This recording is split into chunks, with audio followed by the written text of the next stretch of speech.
ఏపీకి కేంద్రం చేయూత కావాలని ముఖ్యమంత్రి చంద్రబాబు కేంద్ర మంత్రులను కోరారు. కేంద్రంలో ఎన్డీఏ కూటమి ప్రభుత్వంలో కీలక భాగస్వామి అయిన చంద్రబాబు సీఎంగా ప్రమాణ స్వీకారం చేసిన తర్వాత తొలిసారి ఢిల్లీలో పర్యటిస్తూ కేంద్ర మంత్రులతో వరుస భేటీలు నిర్వహించారు. విభజన చట్టంలో పెండింగ్లో ఉన్న ప్రాజెక్టులను పూర్తి చేయాలని కోరిన చంద్రబాబు బీపీసీఎల్ ప్రాజెక్టును రాష్ట్రంలో ఏర్పాటు చేసేందుకు పరిశీలించాలని విజ్ఞప్తి చేశారు.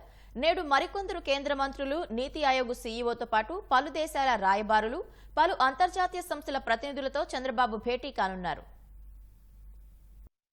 గురువారం ప్రధాని మోదీ, హోంమంత్రి అమిత్ షా సహా 6 కేంద్ర మంత్రులు, 16వ ఆర్థిక సంఘం చైర్మన్ అరవింద్ పనగడియాలతో చంద్రబాబు వరుసగా భేటీ అయ్యారు. రాష్ట్రాభివృద్ధే ప్రధాన లక్ష్యంతో ప్రధాని సహా కేంద్ర మంత్రుల ముందు అనేక ప్రతిపాదనలు పెట్టి వాటికి సానుకూల నిర్ణయాలు తీసుకోవాలని కోరారు. కేంద్ర హోంమంత్రి అమిత్ షాతో సుమారు గంటసేపు సమావేశమైన చంద్రబాబు రాష్ట్రంలో గ్రేహౌండ్స్ శిక్షణా కేంద్రాన్ని నెలకొల్పేందుకు భూసేకరణకు 385 కోట్ల రూపాయలు, నిర్వహణ వ్యయంగా 27.54 కోట్లు విడుదల చేయాలని కోరారు.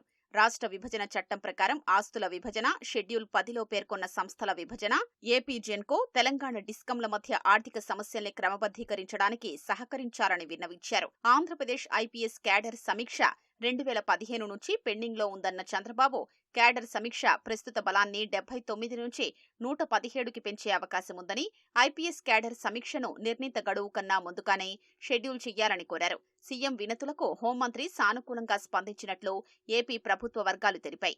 దేశం, రాష్ట్ర ప్రగతిని వేగవంతం చేయడానికి సంబంధించిన అనేక విషయాలపై చంద్రబాబుతో చర్చించినట్లు కేంద్ర హోంమంత్రి ట్వీట్ చేశారు. వికసిత్ భారత్, వికసిత్ ఆంధ్రప్రదేశ్ నిర్మాణానికి ఎన్డీఏ ప్రభుత్వం కట్టుబడి ఉందని స్పష్టం చేశారు. కేంద్ర ఉపరితల రవాణా, రహదారుల శాఖ మంత్రి నితిన్ గడ్కరీతో సమావేశమైన Chandrababu outer ring road project 2018 నుంచి పెండింగ్లో ఉందని, దానికి ఆమోదం తెలపాలని కోరారు. ఈ ప్రాజెక్టు రాజధాని అమరావతి అభివృద్ధిపై అద్భుతమైన ప్రభావాన్ని చూపుతుందని, తక్షణం మంజూరు చేసి అమరావతి అభివృద్ధికి తోడ్పాటు ఇవ్వాలని కోరారు. హైదరాబాద్ నుంచి విజయవాడ వరకు ఉన్న జాతీయ రహదారిని 6-8 లైన్లకు మార్చాలని, హైదరాబాద్ నుంచి అమరావతి వరకు గ్రీన్ ఫీల్డ్ ఎక్స్ప్రెస్ రహదారిని అభివృద్ధి పరచాలని, విజయవాడ తూర్పు బైపాస్ ప్రాజెక్టుకు జాతీయ రహదారులు అభివృద్ధి సంస్థ డీపీఆర్ తయారు చేసిందని, దాని ఆమోదం, అమలు కోసం చర్యలు తీసుకోవాలని గడ్కరీకి చంద్రబాబు విజ్ఞప్తి చేశారు. వీటితో పాటు Kuppam, Hosur, Bengaluru 4 lane green field highway, Mulapeta, Bhavanapadu నుంచి విశాఖపట్నం వరకు 4 లేన్ గ్రీన్ ఫీల్డ్ కోస్టల్ హైవేలను ఆమోదించాలని కోరారు. చంద్రబాబుతో ఏపీలో ప్రస్తుతం కొనసాగుతున్న జాతీయ రహదారులు ప్రాజెక్టుల గురించి చర్చించినట్లు గడ్కరీ ట్వీట్ చేశారు.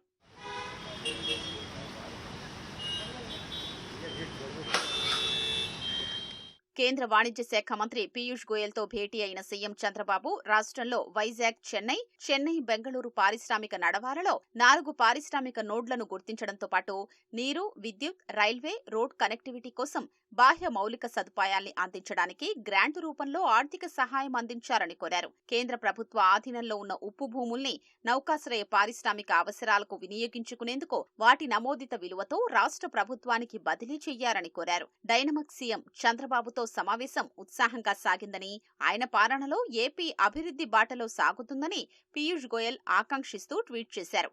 ఏపీ పురోగతి, అభివృద్ధి కోసం ఏం చెయ్యాలనే దానిపై చర్చించామని పేర్కొన్నారు. కేంద్ర వ్యవసాయ శాఖ మంత్రి శివరాజ్ సింగ్ చౌహాన్తో భేటీ అయిన చంద్రబాబు రాష్ట్రానికి సమీకృత ఆక్వా పార్కు మంజూరు చేయాలని, ఉద్యాన పంటల రైతులకు సబ్సిడీని పెంచడానికి ఒక విధానాన్ని రూపొందించాలని కోరారు. డ్రాప్ మోర్ క్రాప్ పథకం కింద పెండింగ్లో ఉన్న 125.52 కోట్ల రూపాయలు వెంటనే విడుదల చేయాలన్న ముఖ్యమంత్రి 26 జిల్లాల్లో ఎంఐడీహెచ్ కార్యక్రమాల్ని అమలు చేయడానికి కేంద్ర వాటా కింద 165 కోట్ల రూపాయల కేంద్ర వాటా విడుదల చేయాలని కోరారు. ఎన్ఎంఓఓపీ పథకం కింద కేంద్ర వాటాగా 111.29 కోట్లు వెంటనే విడుదల చేయాలని విజ్ఞప్తి చేశారు.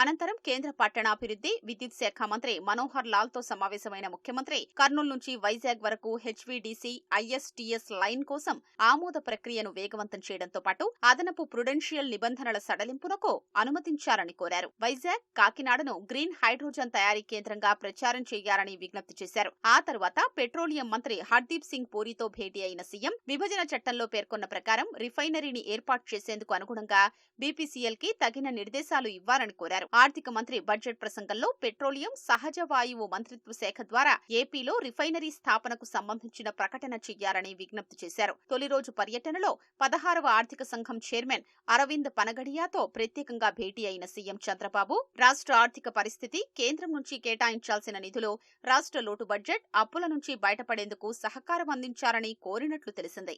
రెండో రోజు పర్యటనలో ఇవాళ చంద్రబాబు రక్షణ మంత్రి రాజ్నాథ్ సింగ్, కేంద్ర ఆరోగ్య శాఖ మంత్రి జేపీ నడ్డా, ఆర్థిక మంత్రి నిర్మలా సీతారామన్, నీతి ఆయోగ్ సీఈఓ బీవీఆర్ సుబ్రహ్మణ్యంతో పాటు భారత్లో జపాన్ రాయబారి, సుజుకీ సంస్థ ప్రతినిధులతో భేటీ కానున్నారు.